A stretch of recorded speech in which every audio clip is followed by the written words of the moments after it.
Hello children, once again welcome to this session. In the last session we were discussing about salient features of human genome project. So now let us move on to the last part of the human genome project, that is applications and future challenges of HGP. So that is what is after developing human genome project, what are the benefits we are going to get it? Because you remember we had got ample of goals to create this human genome project or to make the map of human genes. So after they are making that map, do you think it is useful or it is harmful? And with that, what are the future challenges that we can overcome? So let us see one by one. So let me come for the first one. Knowledge about the effects of DNA variation among individuals can lead to revolutionary new ways to diagnose, treat, and someday prevent thousands of disorders that affect human beings. Yes, this is the first important application or the benefit. That is, by knowing human genome project or by knowing the human gene map, it is possible to diagnose a disease very early, give treatment to a disease at a very proper manner, and there are many of genetic disorders, chromosomal disorders, and new diseases where treatment is not possible. So therefore, a day may come by using this gene map of human beings, we will be able to cure all those diseases which at present are not possible to cure. So that is the first application of HGP.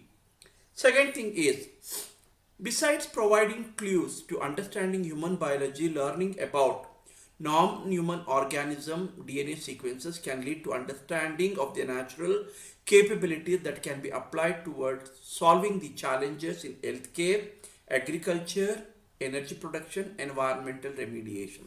That is, here we need not use a human genome project only for our own welfare, that is to cure diseases, but by tracing out that we can make a human genome map, this project has given us an idea to understand that we can also make map of other organisms, even the map of plants.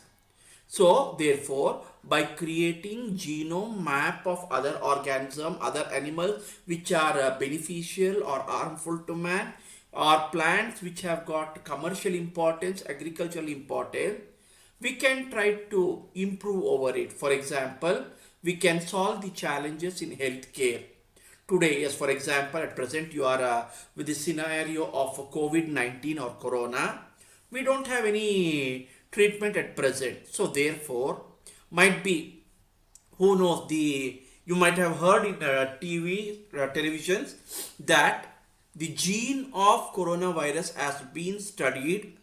So that how, that is by creating the map of this gene, so they are able to study coronavirus gene, and based on that arrangement of genes we can try to develop a medicine or a vaccine or a drug to kill that virus. So this is what we say healthcare. So at present we don't have treatment for COVID-19. In few months, few years, yes, possibility is there. Likewise, we can make use of this by knowing the gene map of other plants of agricultural economic importance. We can improve productivity, we can increase production, we can try to get better agricultural products, better quality of foods, plants with better resistance. So anything can be done. Likewise, energy production. At present, we are talking about fossil fuels. Energy production mainly concerned with either thermal production or fossil fuels or nuclear power. But all this may not run for longer duration. Hence, biofuels have been developed. So, how we can come to know that plants are able to produce fuels? So therefore, that is by studying the genes of different plants, we come to know what is the function of that particular gene. So therefore, some plants which have got genes pertaining to energy production, they can be used for energy production. Likewise, environmental remediation. Yeah, this is a very important aspect of a human genome project where the pollution control can be done by what can say knowing the gene maps of various organisms or plants. So there is a technology called as bioremediation. So that you are going to study in environmental science. So therefore, by creating genome maps of animals and plants which are useful and even harmful, by knowing the genes of harmful organism, we can try to control their numbers. So therefore, by knowing the gene map of useful and harmful animals or plant or useful animals or plant, we can try to improve our standard of living. So this again important application of human genome project. Now the third important thing is many non-human model organisms such as bacteria, yeast, Seniorhabditis elegans, that is a nematode, Drosophila, plants like rice and Arabidopsis also have been sequenced. I told you why these maps have been, that is apart from human gene map, we today are able to develop map for bacteria, develop gene map for yeast, develop a gene map for nematode or Drosophila and plants, various plants. So therefore, this project as Human Genome Project has become the base for developing the gene maps of other organisms. That's the other important application of Human Genome Project. Fourth important use is deriving meaningful knowledge from the DNA sequences will define research through the coming decades, leading to the understanding of biological system.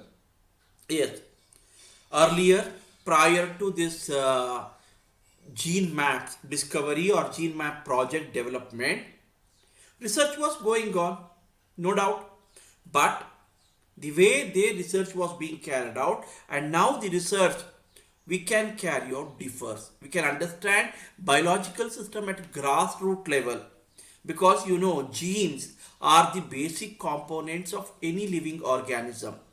Earlier, fever means yes, we used to try to see, okay, so symptoms, physiological appearance, whatever might be. But today, for a single disease, you can try to go and find out what is the cause for it in gene level, how gene is going to react at this condition, or what will be the scenario of nucleotides in a person who has got various disorders.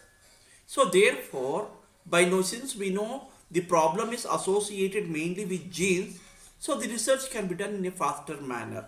That's the fourth important application. Now the next is the impact or future of this. One of the greatest impact of having human genome sequence is enabling a radically new approach to biological research. That's what that is. The perception of research as far as human beings are concerned, that will totally change. Now, we need not go and depend upon age-old traditional research methods to get any better what we can call products or to achieve better inventions. So since you know the gene, fatafat the research can be carried out and hence the results will be more better. So that is what I want to tell. Then the sixth important impact is in past researchers studied one or few genes at a time. With old genome sequence and new high throughput technologies, we can approach questions systematically and on a much broader scale. They can study all the genes in a genome. Yeah, this is a very important what we can call impact of human genome project. That is earlier you might be will be have started with the Mendelian principles. Mendel started with studying single gene inheritance. Later on, he came for two gene. Further, scientists came with multiple gene inheritance and so on. So therefore, earlier when the gene map was not known, when the arrangement of genes in human being was not known, it was mandatory that you have to study particular gene at a particular time. But now you can study the entire set because you know what are the genes present in man, and you know where will be the defect, and whether that defect is going to affect other genes, everything. It is a total package. You can do research. You need not wait for one, because you know in human being or in living organism, many reactions or many process are interconnected with one another. For example, if you take respiration, circulation, digestion, all these three are interconnected. So problem in one may lead for problem in others. Very simple. If you have fever, you don't feel like eating, you feel like vomiting, your body temperature will increase. So see here, only thing is fever, your physical problem is there, but that is associated with your digestive system, it's associated with your respiratory system, so and so on. So therefore, earlier cases means first you have to study why fever occurs, then you have to study how digestive system is going to get affected by that, then you have to see how respiratory system is going to be affected by that. So in a stepwise manner it should take more time, but now not need not be, because we know genes of each and every part. So therefore the entire mechanism can be studied at a single stretch. So this is the meaning of the last application, that is researchers can not can say carry out research on a broader scale. So that's what here is the example. All the transcript in a particular tissue or organ or tumor, or how 10,000s of genes and protein work together in an interconnected network to orchestrate the chemistry of life. That is how, yes, even from functional point of view, physiological point of view, we know our body functions in a systematic manner, and one system is associated with another system. How so neatly they try to coordinate with one another.